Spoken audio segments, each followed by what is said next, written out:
I returned late, drunk, disheveled, and still buzzing from the kind of bachelor party that starts with just a few drinks and ends with someone getting a tattoo they regret at dawn. It was 3:17 a.m., according to my cracked phone screen. The street lights outside our apartment building flickered like dying fireflies, casting long shadows across the wet pavement. Rain had fallen earlier, leaving the air thick with the smell of damp concrete and distant garbage bins. My shoes squelched with every step, soaked through from stumbling through puddles I didn't even remember crossing. The keys jingled in my hand, or maybe it was my nerves making them rattle. I couldn't tell anymore. My head throbbed in time with my heartbeat, a bass drum pounding behind my eyes. Whiskey, tequila, and something blue and electric that tasted like candy and sin had taken turns demolishing my liver. I'd lost count somewhere after the third strip club. Yes, there were 3, we were ambitious, and definitely after I tried to arm wrestle a bouncer named Tiny who wasn't actually tiny. But none of that mattered now. All I wanted was to collapse into bed, bury my face in the pillow next to hers, and sleep for 12 straight hours before the wedding rehearsal at noon. Yeah. My wedding. Tomorrow was supposed to be the happiest day of my life. I reached the front door of our second-floor apartment, fumbled with the keys, missed the lock twice, then gave up and hit the doorbell instead. Ringing your own apartment bell when you live with your fiancé should feel ridiculous. But right then, it felt necessary. Like knocking on fate's door. Ding-dong. Silence. I leaned against the wall, blinking slowly, trying to focus. The hallway light buzzed overhead. A cockroach skittered along the baseboard and vanished under the door across the hall. I waited. Nothing. I pressed the bell again. Longer this time. A sustained diatying that echoed through the empty building. Still nothing. I frowned. Sarah hated it when I came home late, especially drunk. She texted me 5 times, then called, then threatened to change the locks. But tonight. Radio silence. Not a single message. That wasn't like her. Unless she was already asleep. I checked my phone. No missed calls. No text. Just a voicemail from my mom reminding me not to do anything stupid. Too late, Mom. I tried the knob. Locked. Of course it was locked. We always locked up. Safety first. Especially since the breaking down the hall last winter. I knocked this time. Soft at first. Then louder. Sarah. I slurred. Babe. It's me. Open up. No answer. I leaned in, pressing my ear to the cold wood. Nothing. No TV. No music. Not even the hum of the fridge. Just silence. Then, movement. A creak. From inside. My heart lifted. She was awake. Probably pissed, but awake. I smiled, wiping drool from the corner of my mouth. Hey, baby, I'm sorry I'm late. It got out of hand. But I brought you a souvenir. Looks like a nipple ring, but the guy swore it was a keychain. I laughed at my own joke. It echoed hollowly in the empty hall. Another creak. Closer now. Then footsteps. Light. Bare feet on hardwood. My pulse quickened. I straightened up, trying to look less like a dumpster diver and more like a groom-to-be. The chain lock rattled. The deadbolt turned. And the door opened just enough to reveal a sliver of darkness, and a man's bare shoulder. I blinked. Not hers. His. Tanned. Muscular. Glistening slightly, like he'd just stepped out of the shower. My brain stalled. What the hell? I mumbled. The door opened wider. And there he stood. Naked except for a white towel slung low around his hips. Hair still wet. Water droplets clinging to his chest. He looked like he'd been carved out of marble by someone who really liked abs. And his face. I knew that face. It was Jason. Jason. My college roommate. My best man. He froze when he saw me. His eyes went wide, like a deer caught in headlights, or a man caught in someone else's bedroom. For a full second, neither of us moved. Then his mouth opened. Closed. Opened again.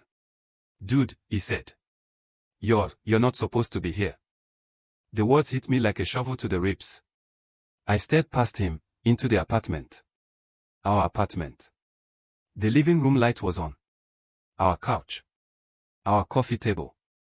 The framed photo of us on the beach in Cape Cod, the one Sarah took, where I'm laughing because a seagull stole my sandwich. Everything was the same. Except it wasn't. Because walking slowly into view from the hallway was Sarah. She wore my favorite robe, the red one I bought her last Christmas. The one that barely ties around her waist. Her hair was messy. Lips swollen. Cheeks flushed. And when she saw me standing there, her entire body locked up. Her eyes dropped to the floor. Then back to mine. "Jake," she whispered. That's when something inside me snapped. Not loudly. Not dramatically. Just a quiet, internal crack, like a tree limb giving way under too much snow. I looked at Jason. At Sarah. At the towel. At the guilt dripping off both of them like condensation. And suddenly, the night made sense. The ignored text. The silence. The locked door. The footsteps. The shoulder. The towel. "You've gotta be kidding me," I said, my voice flat.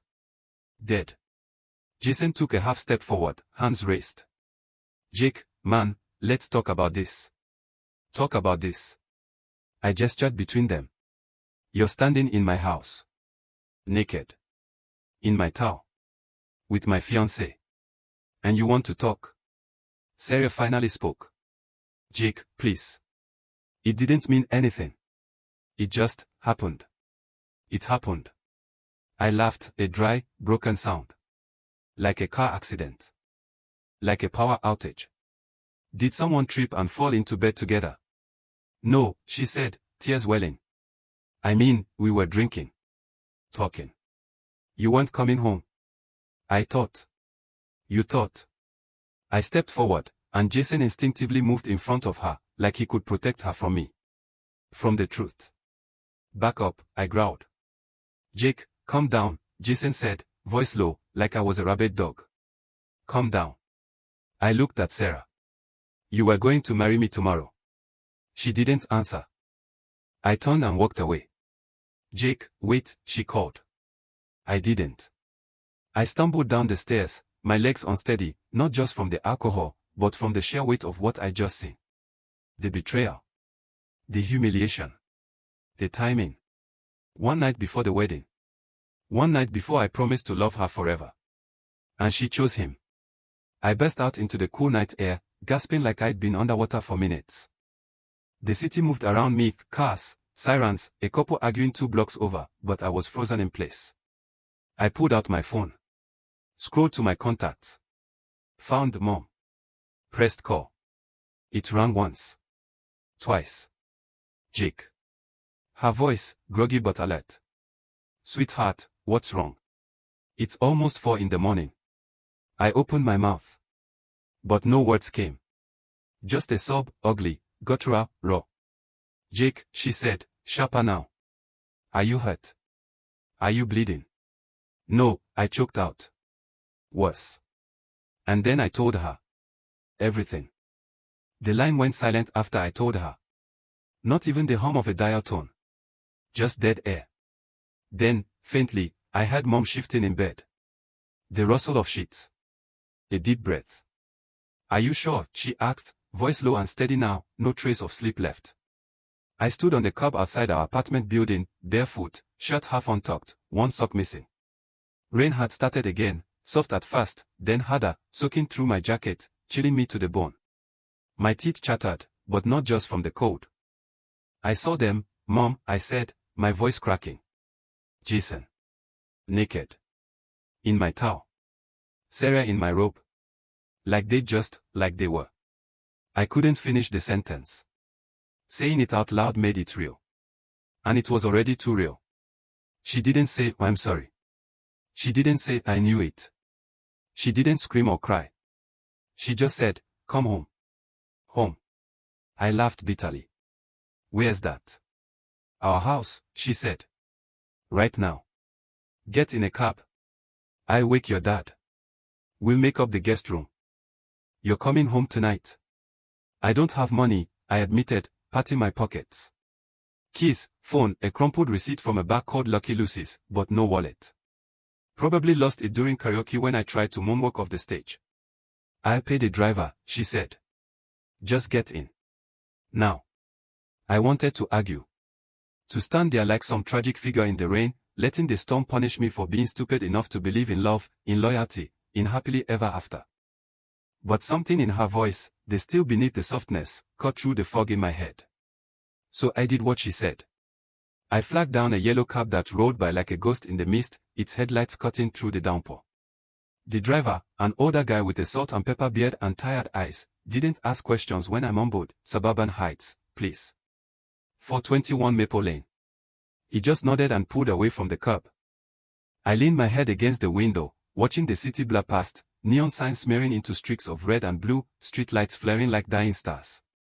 My reflection stared back at me, hollow-eyed, unshaven, lips cracked, hair plastered to my forehead. I looked like a man who'd aged 10 years in 10 minutes. And I had. Because 24 hours ago, I was Jake Morrison, guy with a decent job in insurance sales, lawyer boyfriend of 3 years, about to marry the woman he'd loved since college. I had plans. A house picked out, well, Sarah picked it out, but I liked it. A dog we were going to get next summer. A future. Now I was the groom whose best man and fiancé had screwed him over, literally, the night before the wedding. I closed my eyes. But all I saw was Jason's shoulder. Sarah's flushed face. The way she looked at me, not with defiance, not with anger, but with shame. And that hurt worse than anything. Because if she'd been angry, if she'd fought for it, claimed she loved him, I could have hated her. I could have walked away clean. But the shame. That meant she knew it was wrong. She knew it was me she should have been waiting for. And she did it anyway. The cab pulled up to my parents' house, white two-story colonial with black shutters, porch light always on, even when no one was home. It hadn't changed in 20 years. Solid. Safe. Unbroken. Mom was waiting at the door, wrapped in a thick robe, holding a steaming mug. I paid the driver with cash she handed through the open window, then dragged myself up the walkway, shoulders slumped, shoes squelching. She didn't hug me right away. She just looked at me, really looked, and then opened her arms. I fell into her. And for the first time since I saw that damn towel, I let go. I sobbed.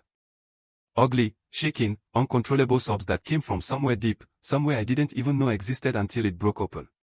She held me like I was 8 again, crying because I'd fallen off my bike. Like I was 16, heartbroken over my first breakup. Like I was still her little boy. "You're safe," she whispered. "You're home." I didn't feel safe. I felt shattered. But I was home. Dad appeared behind her, wearing flannel pajamas and slippers, his grey hair sticking up like he'd just woken up, which he had. He didn't say much. Just clapped a hand on my shoulder and said, "Let's get you dried off." They led me inside, sat me on the couch, brought towels, tea, dry clothes. Dad disappeared and came back with a bottle of bourbon and 2 glasses.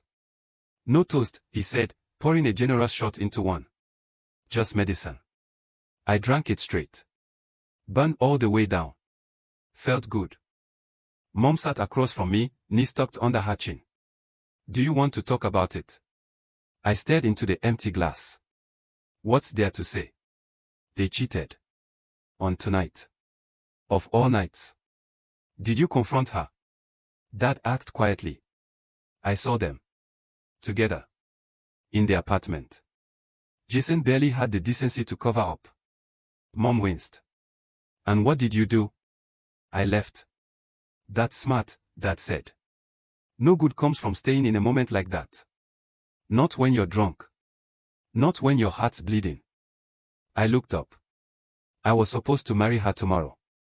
Silence. Then Mom said, then maybe it's a blessing. I blinked. What? If she can do this to you now, with the wedding tomorrow, imagine what she'd do a year from now. 5 years. When things got hard. I shook my head. We weren't having problems. Everything was good. Good isn't the same as solid, she said gently. And sometimes people surprise you. Not always in good ways. I didn't answer. I just stared at the carpet, the same beige Baba they'd had since I was in high school. Familiar. Boring. Safe. Everything my life used to be. I slept in the guest room that night. Couldn't really call it sleeping, more like lying in the dark, staring at the ceiling, replaying every moment of the last 3 years like a movie I'd missed the warning signs in. Our first date, coffee at that hole-in-the-wall place near campus. She spilled hers on my jeans. Laughed so hard she snorted. I thought it was adorable. Our first fight, over something stupid, about whether pineapple belongs on pizza. She stormed out, then came back an hour later with a pie and a grin. The time she stayed up with me when I was sick with pneumonia, reading aloud from a Stephen King novel because I couldn't sleep. The way she looked at me when I proposed, under the old oak tree in Riverside Park, snow falling around us, her hands trembling as I slipped the ring on. All of it. Real. Beautiful. And now tainted. Because how many of those moments were lies? How many times had she looked at me and thought of someone else? Had Jason been there all along, lurking in the shadows, waiting for his chance? Or was this just a moment of weakness? A mistake? Did it matter? A mistake the night before our wedding wasn't just a mistake. It was a statement. And the statement was, you weren't enough. Morning came like a punch. Sunlight stabbed through the blinds. My head pounded. My mouth tasted like a distillery exploded inside it. But the physical pain was nothing compared to the emotional hangover. I dragged myself into the bathroom, turned on the shower, stripped of the clothes I'd slept in, still damp, still smelling like cheap beer and regret. Under the hot spray, I finally let myself think. Not about the betrayal. Not about Jason. Not even about Sarah. But about me. Who was I without her? Jake Morrison. Age 32. Insurance adjuster. Likes baseball, bad horror movies, and grilling burgers until they're well done, which Sarah hated. Enjoys hiking but hasn't done it in 2 years. Talks to his parents every Sunday. Has a savings account, a 401k, and a cat named Mochi who hates everyone except me. Ordinary. Normal. Good guy. And yet, here I was, jilted, humiliated, standing naked in my parents' guest bathroom, wondering if I'd ever trust anyone again. I turned off the water, dried off, put on the sweatpants and t-shirt Mom had left folded on the counter.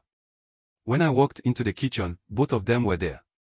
Breakfast on the table, scrambled eggs, toast, bacon, coffee. Like nothing had happened. Like it was just another Sunday. But it wasn't. Because sitting at the edge of the table was my phone. And it was blowing up. Text. Missed calls. Voicemails. From Sarah. From Jason. From my sister. From my Aunt Carol, who somehow already knew. And from the caterer. Jake, just confirming final numbers for tomorrow's reception. Still 125 guests. I stared at the message. Tomorrow's reception. As if the wedding was still happening. As if I was still going to walk down the aisle to a woman who had spent the night with my best friend. Mom followed my gaze. You don't have to answer any of it today. I have to, I said quietly. People are counting on me. The venue? The band. My family flew in from Ohio. And what about you? Dad asked. Who's counting on you? I didn't answer. Instead, I picked up my phone and dialed the caterer. This is Jake Morrison, I said, voice surprisingly steady. I need to cancel the order. Silence on the other end. Cancel. Sir, the deposit. I don't care about the deposit. I don't care about the contract. The wedding's off. Tell everyone. No reception. No cake. Nothing. I hung up. Then I called the minister. The florist. The DJ. One by one, I unraveled the life I'd spent a year building. And with each call, something strange happened. It didn't hurt as much as I thought it would. Oh, it stung. Of course it did. But beneath the pain, beneath the anger and the humiliation, there was something else. Relief. Because I wasn't marrying a liar. I wasn't signing my life away to someone who could look me in the eye and promise forever while already planning the exit. I was free. Not the kind of free you celebrate. Not the kind you post on Instagram. But the kind that comes after loss. After fire. After everything burns down. The kind where you stand in the ashes and realize, I'm still alive. Later that afternoon, Sarah showed up. I saw her car pull up through the living room window. same silver Honda she'd driven since college. She stepped out in jeans and a hoodie, hair pulled back, no makeup. Looked smaller than I remembered. Mom tensed beside me. Do you want me to send her away? I shook my head. I need to see her. She rang the bell. I opened the door. We stood there, face to face, for a long moment. You look like hell, she said softly. So do you, I replied. She smiled weakly. Then it faded. I'm so sorry, Jake. Why? I asked. That's all I want to know. Was it always him? Did you never love me? Was the whole thing a lie? No, she said quickly. God, no. I do love you. I did. But you slept with Jason. It was a mistake. We were drinking. Talking about the wedding. He said something, I don't even remember what, and suddenly we were kissing and then, it just happened. Just happened, I repeated. Like gravity. Like the sun rising. She flinched. I know it sounds weak. But it's the truth. And what about before? Were there other times? No, she said, meeting my eyes. Never. Only last night. I studied her face. Looked for the cracks, the tells, the guilt masked as sorrow. And I believed her. Which made it worse. Because if it was premeditated, if she'd been planning it, I could hate her. I could paint her as the villain. But this was messy. Human. Tragic. She didn't want to destroy me. She just failed. And so did I. Because maybe I hadn't seen the signs. Maybe I'd been too focused on the wedding, on pleasing everyone, on being the perfect groom, that I forgot to really see her. Or maybe love isn't enough. Maybe trust is the foundation, and once it's broken, even if you glue it back together, the crack will always be there. I can't marry you, I said finally. Tears spilled down her cheeks. I know. And I can't be your friend right now. Maybe not ever. I understand. I took a breath. But I hope you're happy. I do. Even if it's with him. Even if it's not with me. I hope you find peace. She nodded, wiping her face. I hope you do too. Then she turned and walked back to her car. I watched her drive away. And just like that, it was over. That night, I sat on the back porch with Dad, smoking a cigar he'd been saving for my wedding day. To new beginnings, he said, lighting his own. I smirked. More like endings. Same difference, he said. Every ending makes room for something else.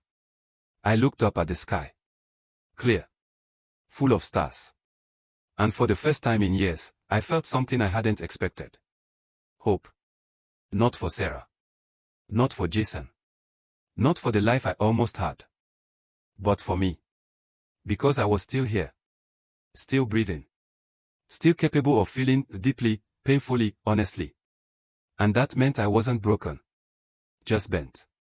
And maybe, in time, I'd straighten. 3 weeks passed. Not a day went by that I didn't wake up thinking, did that really happen? And every morning, reality answered with the same brutal clarity. Yes. It did. You were left at the altar before you even got there. But not by fate. By choice. Hers. His. Theirs. I stayed with my parents longer than I meant to, 14 days straight. At first, I told myself it was just to recover, to get my head on straight. But deep down, I knew I was hiding. The world outside their quiet suburban street felt too loud, too sharp, too full of reminders. Every song on the radio was our song. Every couple holding hands on the sidewalk was us 2 months ago. Every wedding hashtag on Instagram was a knife twisting in fresh scars. So I stayed. I slept late. Ate breakfast with Mom. Walked Mochi, the cat I'd left behind when I moved in with Sarah, around the neighborhood like he was a dog on a leash. He hated it, but he tolerated me, blinking up at me with those judgmental green eyes like, you're pathetic. But I guess you're mine now. Dad took me fishing one Saturday. We didn't talk much. Just sat on the edge of Willow Lake, lines in the water, sun warming our backs. I caught nothing. Didn't care. It was peaceful. The kind of peace that only comes when you stop fighting the silence. But peace doesn't last when the world keeps moving. On day 15, my boss called. Jake, Mark said, voice careful, you've been out long enough. People are asking. The Henderson account fell through because you missed the meeting. HR wants to talk about your leave status. I closed my eyes. Of course they did. I wasn't on official leave. I hadn't fired anything. I just disappeared. I'll be back Monday, I said. He hesitated. You good? No, I said honestly. But I'm showing up. That's what mattered. Monday morning, I put on a clean shirt, tied my shoes, and looked myself in the mirror. Same face. Same build. Same stupid colleague that never combed right. But different eyes. There was a hardness there now. Not cruelty. Not bitterness, well, maybe a little, but awareness. Like I'd been living in a dream and finally woke up. I drove to work in my old Honda, the one Sarah used to tease me for refusing to trade in. It's got character, I'd say. She'd roll her eyes. It's got rust, Jake. Funny how I missed arguing with her. Work was worse than I expected. Not because of the workload. Not because of the stairs. But because of the pity. People didn't know the details, thank God, but they knew something had happened. The groom. The cancelled wedding. The best man. Rumors had spread like wildfire, twisted and exaggerated. By the time I walked into the office, some version of the truth, or a lie close enough, had already made its way through the break room. I heard whispers. Can you believe he didn't see it coming? I always thought she was too pretty for him. Man, that's cold. Best friend. The night before.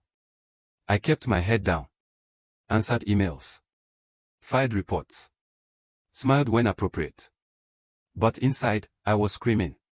Not at them. Not even at Sarah or Jason. At the role I'd been assigned in this story. The victim. The sucker. The guy who got played. And worst of all, the laughingstock. Because no one feels sorry for the jilted groom. They feel awkward. They change the subject. They avoid eye contact like betrayal is contagious. Only my coworker Lisa treated me normally. She sat across from me in the cubicle farm, wore band t-shirts under her blazers, drank black coffee like it owed her money. On my third day back, she slid a post-it across the partition. You look like hell. Want lunch? I followed her to a diner down the street. Over burgers and fries, she said, you don't have to talk about it. But if you do, I'll listen. So I did. Not everything. Just enough. She didn't gasp. Didn't cry.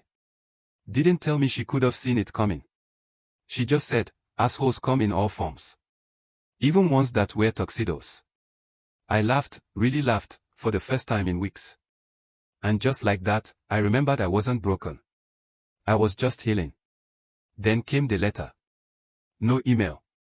No text. No dramatic confrontation. A plain white envelope, hand-delivered to my parents' mailbox. Jake Morrison written in familiar handwriting. Sarah's. My stomach dropped. I carried it upstairs, sat on the edge of the guest bed, stared at it like it might explode. I didn't want to read it. But I needed to. I opened it slowly, unfolded the paper. It wasn't typed. Just our words, flowing across the page in blue ink. Jake. I don't expect you to read this. I don't expect you to forgive me. But I need you to know the truth, not the excuse, not the justification, but the real reason why I did what I did. It wasn't just that night. It wasn't just the wine or the stress or the fact that you were gone. It was deeper than that. For months, I felt like I was disappearing. Like I was becoming Jake's fiancée instead of Sarah. My job, my dreams, my friends, I let them all fade because I thought that's what love was. Sacrifice. Imagine. Becoming one. But I didn't become one with you. I became nothing. And when Jason showed up, when he looked at me like he still saw me, not just the woman standing beside you, I broke. I know that doesn't make it right. Nothing does. But I couldn't keep pretending. Not anymore. You deserved better. You still do. I'm leaving town. Starting over. Therapy. New job. No distractions. I don't know if I'll ever be whole, but I have to try. And you? You're stronger than you think. Don't let this define you. With all my regret. Sarah. I read it 3 times. Then folded it carefully and placed it in the drawer of the nightstand. No tears. No rage. Just understanding. She hadn't cheated because she stopped loving me. She cheated because she'd lost herself. And in her weakness, she reached for someone who reminded her she existed. It didn't excuse it. But it explained it. And strangely, that helped. Because now, the story wasn't just about betrayal. It was also about fear. About identity. About how easy it is to lose yourself in love. And I wondered, had I ever really seen her? Or had I just loved the idea of her? The woman I thought would bake cookies on Sundays and grow old with me on a porch swing. Maybe I had. Maybe we both built a fantasy. And reality shattered it. 2 weeks later, I ran into Jason. Literally. I was at the gym, yes, I'd started working out again, lifting weights in the corner, headphones on, drowning my thoughts in Metallica, when I turned and nearly slammed a dumbbell into his chest. He flinched. So did I. We stood there, 5 feet apart, breathing hard. He looked rough. Unshaven. I stared. Wore a hoodie like he was trying to hide. Hey, he said. I didn't respond. I've been wanting to talk to you, he said. I pulled off my headphones. Talk about what? How great my towel felt. Or how soft my couch is after sex. He winced. Jake, Don't, I said, voice low. Don't say you're sorry. Don't say it was a mistake. I don't care about your excuses. What you did wasn't just to me. It was to us. 10 years of friendship. College. Moving boxes. Being there when my dad had his heart attack. And you threw it away for one night? It wasn't just one night, he said quietly. I froze. What? I mean, it wasn't planned. But I've had feelings for her for a long time. Since you two got serious. I tried to bury it. I dated other people. Told myself it was just attraction. But it never went away.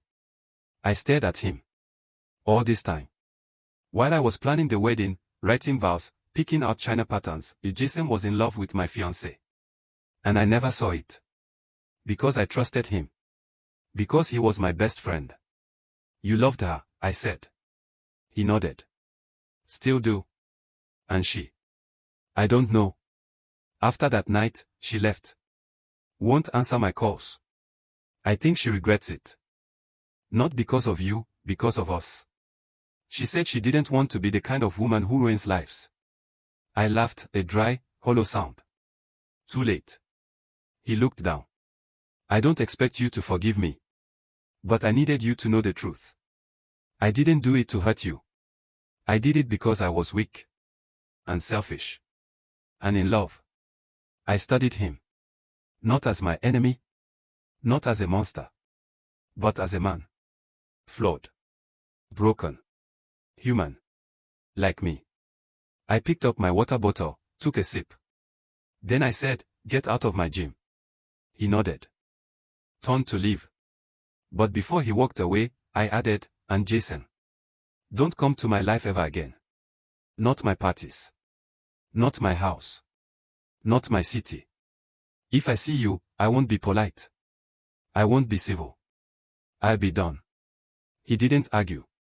He just left. And just like that, another chapter closed. That night, I did something I hadn't done since the breakup. I called my sister, Emily. She picked up on the second ring. Hey, loser, she said, voice warm. Hey, brat, I replied. Silence. Then, softly, you okay? No, I said. But I'm getting there. She came over an hour later with takeout, a 6-pack, and a stack of horror movies. We sat on the couch, ate pad thai, and watched The Thing, her favorite, because it's about trust, and everyone's lying, and you never know who's human. Classic Emily. Halfway through the movie, she said, you know, you're handling this way better than I thought you would. I raised an eyebrow. What? Did you think I'd grow a beard and live in the woods? Pretty much, she said. Or join a cult. Or start a podcast about betrayal. I snorted. Give it time. She nudged me. Seriously, though. I'm proud of you. I didn't answer. But inside, something warmed. Because for the first time in weeks, I didn't feel alone. Months passed. I moved out of my parents' house. Found a small one-bedroom downtown, nothing fancy, but it was mine.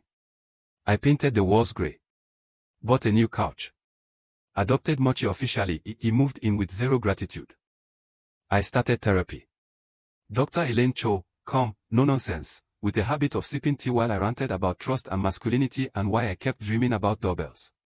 It's not about the bell, she said once. It's about the moment everything changed. You rang it hoping for safety. Instead, you found betrayal. Your mind remembers that. I hated when she made sense. But slowly, I began to untangle the knot inside me. Not just the pain of the cheating, but the deeper stuff. Why had I trusted so easily? Why had I ignored the signs, the late nights, the distance, the way Sarah had stopped introducing me to her coworkers? Because I wanted to believe. Because believing was easier than facing the truth. And because loving someone means opening yourself up to being destroyed by them. But Dr. Cho had a saying. Healing isn't about closing the wound. It's about learning to carry it without collapsing. So I carried it. To work. To dinners with friends. To Sunday calls with mom. And one day, I realized I hadn't thought about Sarah in 3 days. Then 4. Then a week. Not because I'd forgotten. But because I'd stopped obsessing. A year after the bachelor party, I went back to Riverside Park. The oak tree where I proposed still stood, massive and ancient, leaves turning gold in the autumn light. I brought a thermos of coffee. Sat on the bench nearby. No grand plan. No symbolic gesture. Just presence. A man visiting a ghost. I thought about what could have been. The house. The dog. The kids. The arguments over thermostat settings. The lazy Sundays. The growing old together. Gone. But so was the illusion. Because maybe we wouldn't have lasted. Maybe the cracks would have widened. Maybe we'd have divorced quietly, bitterly, after years of pretending. Or maybe we'd have made it. I'll never know. And that's okay. Because life isn't about the paths we don't take. It's about walking the one we're on, no matter how broken it seems. My phone buzzed. A text from Lisa. Bar trivia tonight. Team needs a guy who knows 90s boy bands. I smiled. Typed back. Only if we're called Backstreet's Back. But so is my ex. She replied instantly. Perfect. Wear something smug. I stood up, dusted off my jeans, and looked one last time at the tree. Goodbye, Sarah, I whispered. Not to the woman. But to the dream. Then I turned and walked away. 2 years. That's how long it took. Not to get over Sarah. Not to forget the sound of that door opening, or Jason's shoulder, or the look in her eyes when she saw me standing there, broken and drunk on our doorstep. You don't get over something like that. But you do learn to carry it. Like a scar on your ribs, never gone, but no longer bleeding. I still flinch sometimes. When I hear a certain song. When I pass a strip club with neon lights buzzing too loud. When someone says, best man, and my stomach tightens like a fist. But mostly, I'm just alive.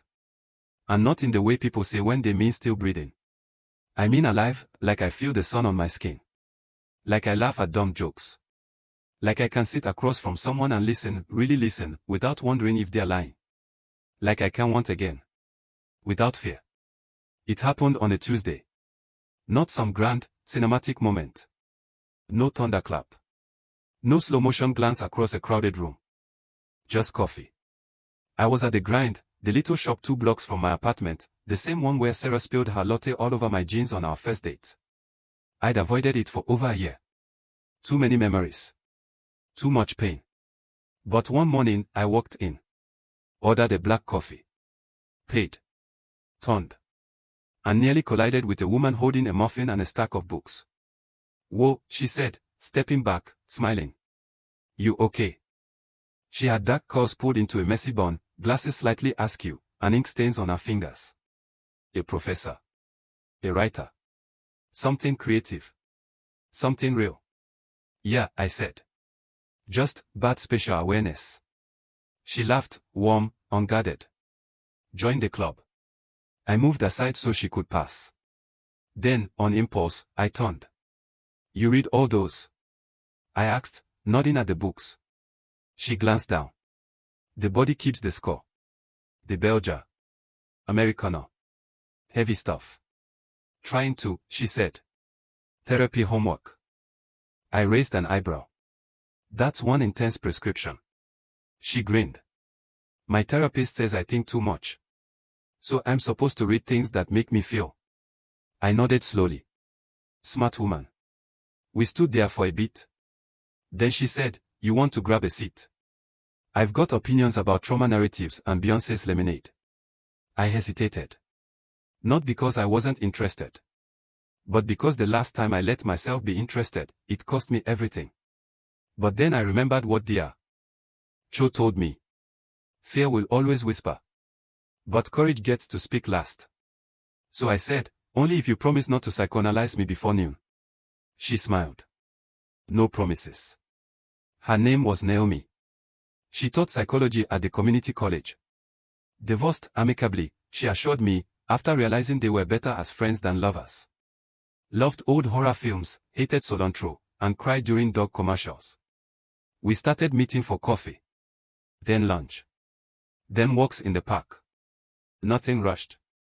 No declarations.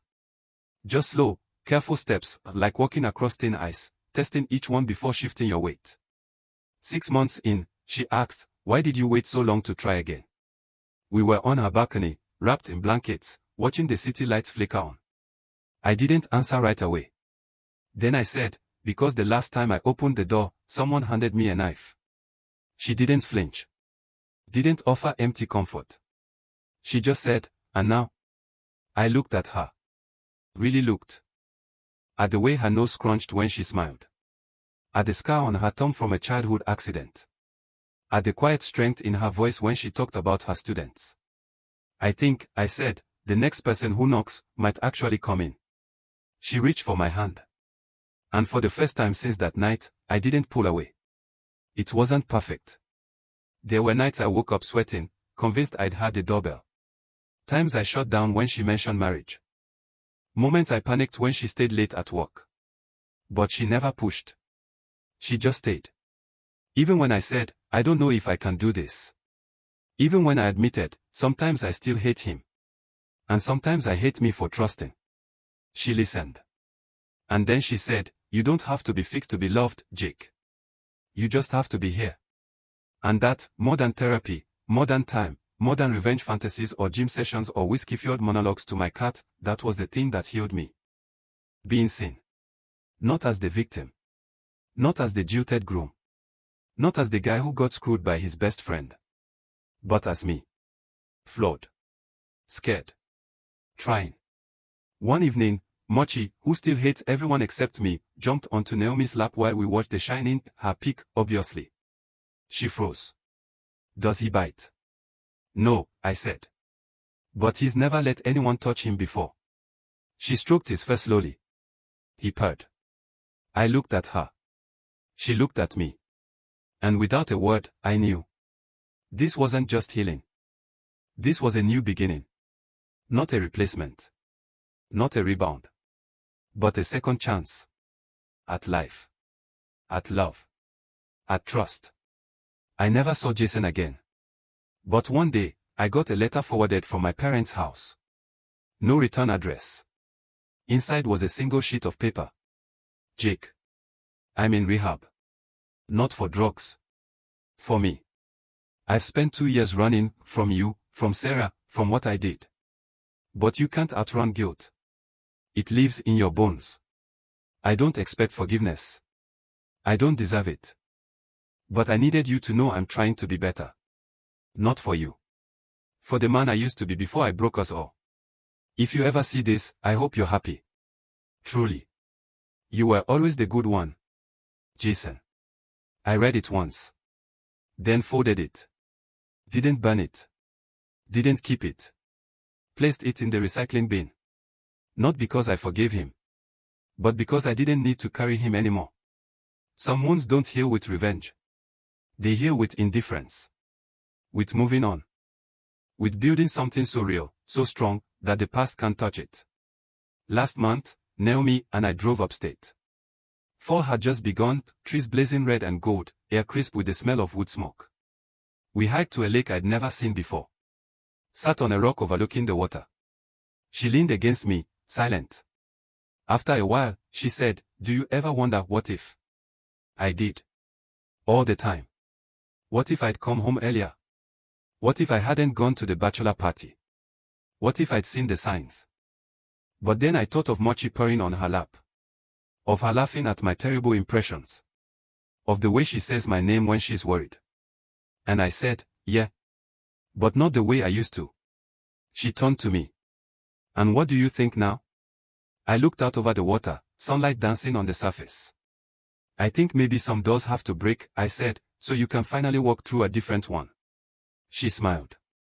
And we sat there, side by side, as the sun dipped below the trees. No grand speech. No dramatic vow. Just peace. And the quiet certainty that even when life shatters you, when the people you love betray you, when the future you plan turns to dust, you can still build something beautiful from the pieces. Not despite the pain, but because of it. Because you lived through it. And you're still here. Breathing. Loving. Beginning.